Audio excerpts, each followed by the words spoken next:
It's like old times, no traffic, nobody down there, and we all love it. Thanks to the mosquito.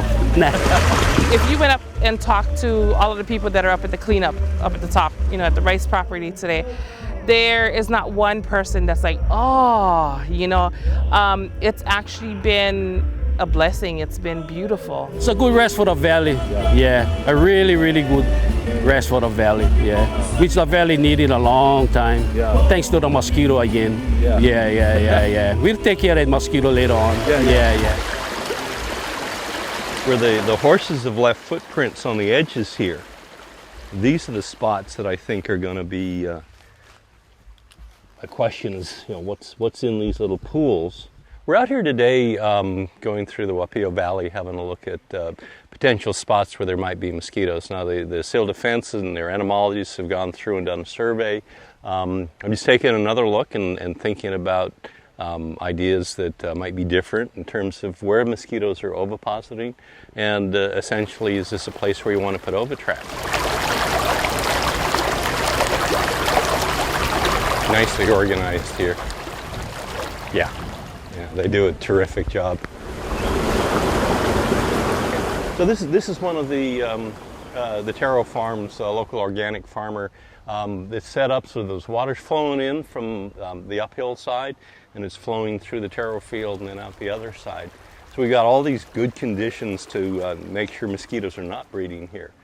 We've got flowing water, there's guppies through here, there's some larger fish.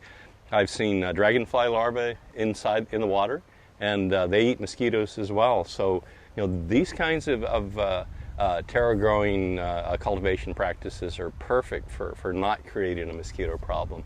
We are seeing a little issue along the edges where the horses have been in and left footprints alongside the edge of the water. And these little puddles, foot-sized puddles, are the ones that are going to create a problem.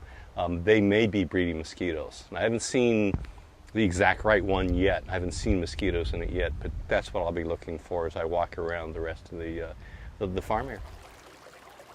My family get lois down there, and we still grow kalo down there. Yeah. I consider the beach is empty because nobody is allowed in the valley except for the residents.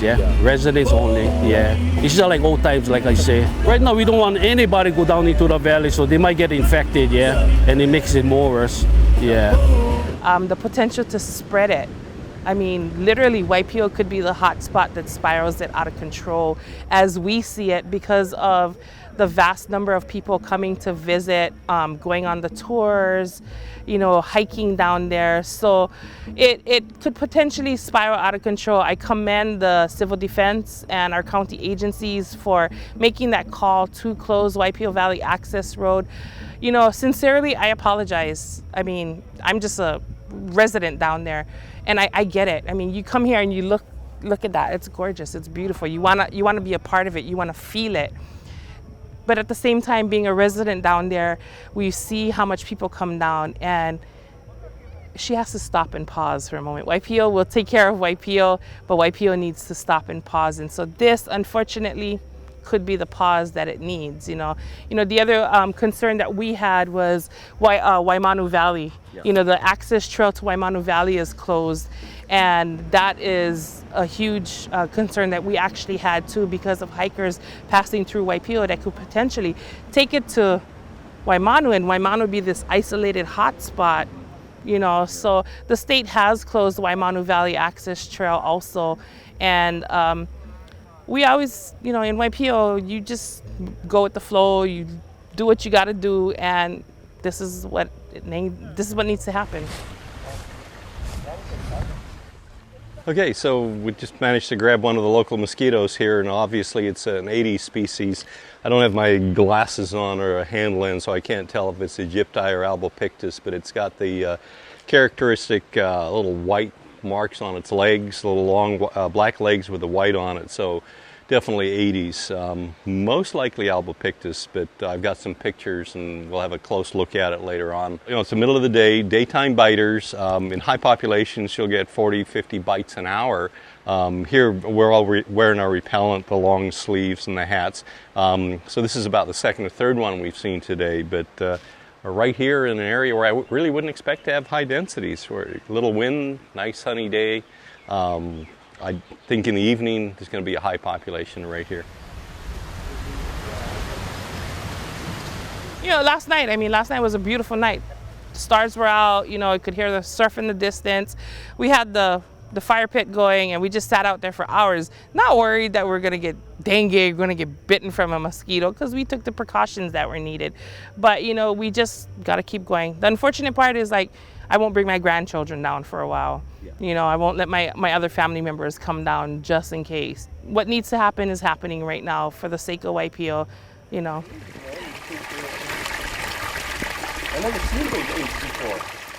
So we've looked at the taro growing areas, and you know, frankly, the cultivation there is so well organized that we don't see that as a mosquito breeding area. But I'm up here in the ferns. They harvest the fiddleheads from it's a type of bracken fern as a food material. But when the workers are going out into the fields, the water's fairly low in between the ferns, and where they leave footprints, or where some of the wild horses are leaving footprints, these are creating these little temporary pools of water. So I'm wondering how many mosquitoes are coming in here and laying eggs in these types of pools. So this is a spot where we're going to recommend they put in some ovitrap monitoring devices, just an open cup with a strip in it, no pesticide. We want the mosquitoes to come in and lay eggs, and they'll give us a density reference for what this area, the risk might be in this area. So these little pools down here, especially on the edges where they're isolated from the main flows, are perfect for mosquito habitats. You know, they're protected, there's not a lot of predators to come and eat the larvae, and yet there's an abundance of natural food sources for the mosquito larvae. And they can get through a complete life cycle in about a week. And if these little pools last for that amount of time, now you've got mosquito habitat.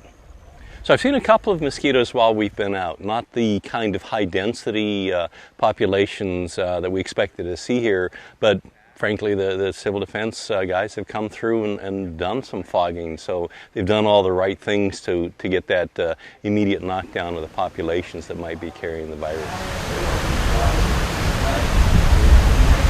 Yeah, I mean, it's definitely something where it's you're open in the elements, and mosquitoes is just part of living down there. So the people in the valley, I mean, we're rolling with it. We're going to adapt, and it's nothing that we're really bothered by. It's people who come from afar that we're, you know, if they're bringing it or not, you know, don't have it. That's something we accept that we're down there, and we're going to take that, you know, possibility. But for others, we recommend they, you know, take their time until the civil defense clears the area.